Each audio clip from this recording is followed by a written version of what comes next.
ए वृक्षराज प्राणी मानक मंगल आपणकर किसी अंश आम ग्रहण करचु एणु सुदया भाव आपणकर औषधीय गुण प्राणी जगतर कल्याण रे लागू एणु आम आपणकर छाली संग्रह करचु जे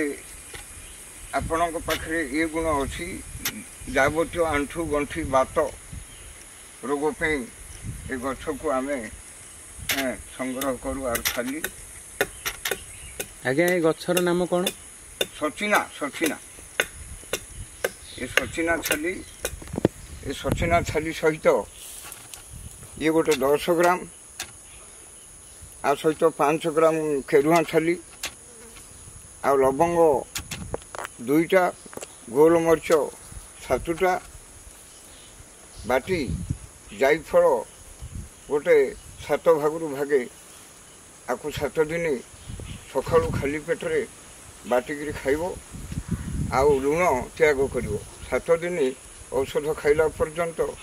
लुण खाइबनी जदि लुण खाइबा जार टी आदत बढ़ी